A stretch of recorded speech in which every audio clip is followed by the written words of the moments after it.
Le ministre de l'Énergie et des Mines, Dr Cheikh Perlil, a effectué le samedi 3 novembre 2007 une visite de travail dans les wilayas de Ain Timouchent et de l'Orwat en compagnie du président directeur général de Sonatrach, du président de l'ARH et des vice-présidents des activités aval et transport par canalisation de Sonatrach. À Ain Timouchent, dans la localité de Sidi Djelloul, dans la daïra de Benissaf, le ministre a suivi la présentation de la réalisation du gazoduc GZ4, qui doit relier Hesselmel à Benissaf sur une longueur de 600 km. Ce gazoduc de 48 pouces sera relié au tronçon en offshore, le Medgaz, qui doit alimenter l'Europe en gaz naturel avec une capacité annuelle de 8 milliards de mètres cubes. Sur site, le ministre a inspecté les travaux de réalisation de la nouvelle station de compression, un des composants du projet Medgaz. Ce dernier traversera la mer Méditerranée depuis Benissaf en Algérie pour atteindre Almeria en Espagne sur une longueur de 210 km et sur une profondeur de 2160 mètres.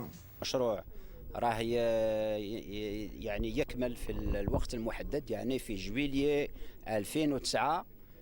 Ce projet sera réceptionné dans les temps en juillet 2009.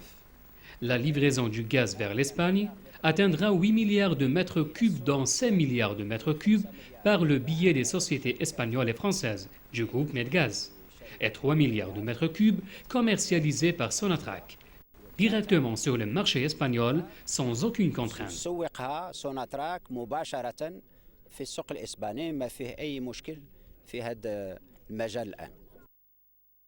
Dans la localité de Chott el-Hilal de Ain Timouchent, la délégation ministérielle a suivi la présentation sur la future unité de dessalement d'eau de mer qui produira 200 000 mètres cubes jour alimentant les wilayas de Ain Timouchent et Oran.